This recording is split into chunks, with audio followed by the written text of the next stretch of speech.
Is that factor, with all the history, the championships they've won there, et cetera, a big deal for this team? It's a non-factor. Oracle's a non-factor. It's the best you got. See, they don't even have it. How are you going to disrespect Dub Nation? They know I'm right. Look, let me show you why it's a non-factor. Game 7, 73-win team if you beat LeBron James. I'm going to start there. It's not where I'm going to end. If you beat LeBron James, you're about to be called the greatest team in the history of American team sports. There were articles written about it. And with the game on the line, it's not just that you lost. It's that the greatest half-court offense ever assembled couldn't muster a single point at home. Game 7, last 4 minutes and 22 seconds. Got a picture on my phone. I was there. I bought a ticket as a fan. I wanted to watch as a fan. I thought I was going to see your coronation. I was rooting for you in a way. I was like, this is going to be amazing. I saw you do it against Oklahoma City. I took a picture, 4:22. 0. Nothing. Then this year, let's look at this year. Let's look at it. Have you beaten Toronto at Oracle yet? If Oracle's this big factor, have you beaten them yet? You've had 2 playoff games, 2 finals games. Have you beaten them in the finals at Oracle? You've had 2 shots. Were those games particularly close? Was it like, well, this could go either way? Or did Toronto show you consistently that without KD, with KD, I'm not going to pretend, without KD, they're the better team? And Oracle has not overcome that. So no, last game at Oracle ain't going to make a difference. The Raptors will beat the Warriors to close this Oracle.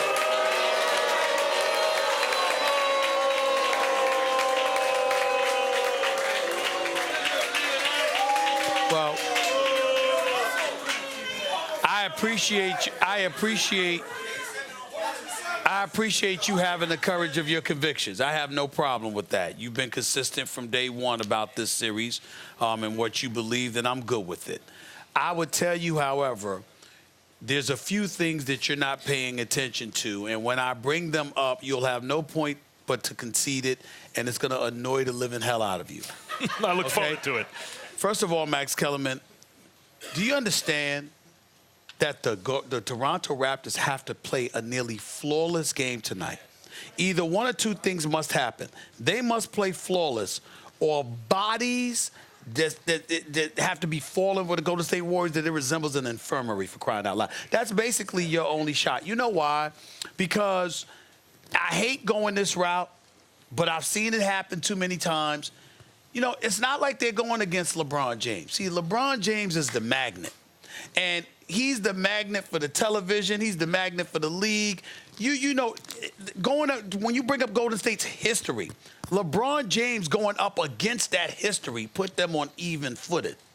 Knowing that there is a Game 7 to fall back on at Toronto, knowing this is the last game at the Oracle, you have any idea how many calls the Golden State Warriors are going to get tonight? I mean, it's going to annoy the living hell out of you. You know what? I do concede that point. You're going to get a lot of, because, by the way, yes, Toronto got some calls in Game 5. My mic fell off and it came loose. I'm sorry about that. I hope y'all can still hear me. Here's my point to you. I'm telling you right now, at the end of the day, this is what it's going to come down to. You're going to have the Toronto Raptors going to have to play lights out, or there is simply no way in hell they are going to win this game, because every call that can go against them will, when it counts. Nick Nurse is going to lose his mind. He's going to be going crazy. All of that stuff is going to be teed true. up. He might get teed up. He probably will get teed up. It doesn't matter. At the end of the day, this is what it comes down to. This is what it comes down to. They are going to win this game because they're going to receive a whole lot of help. And by the way, as the Raptors did when Kawhi traveled, and the Raptors got a lot of calls down the stretch against Golden State at home. But I'll say this, Stephen A. That's a great point, and you're absolutely right with your prediction. I have to concede the point, and it is annoying to me. However, I think it's going to be overcome by the following. So Kawhi's going to ball, I have no doubt.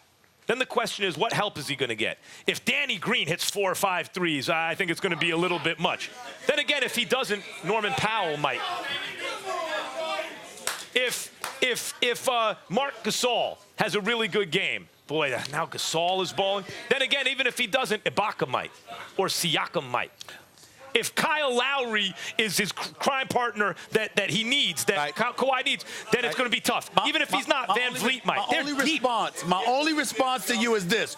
There's a whole bunch of ifs and maybes in that soliloquy. No. And I'm saying to you, if and this could happen and maybe, and I'm saying to you, it's more probable of a game 7. You also have to understand, it's in everybody's best interest but the Raptors to have game 7. Now, the Raptors got a whole bunch of stuff stacked against them for a game 6. I wouldn't be surprised at all if we're sitting here talking about this game tomorrow and we are disgusted by some of the things that take place that ain't got nothing to do with the players themselves. We just look at it like, it's a great point. I'm telling you. It's a great point, but this is what I'm saying. You're saying it's a lot of ifs. No, I'm saying it has to be a lot of ifs that all go against them for them to lose. So I'm saying if Gasol and Van Vliet and Lowry and Danny Green and Powell and Ibaka and Siakam, if they all do nothing, what are the odds? My point is the Raptors are strength in numbers the way the Warriors used to be, and they're led by the best player in the series. So even if the calls go against them, I don't think it's going to be a one-possession game. I think the Raptors are going to control this game from jump. I think every quarter the lead increases. And I'm saying to you, that's their only chance. All right. I'm saying to you, that's their only chance. If the game is tight, and I certainly don't see the Warriors get blown up.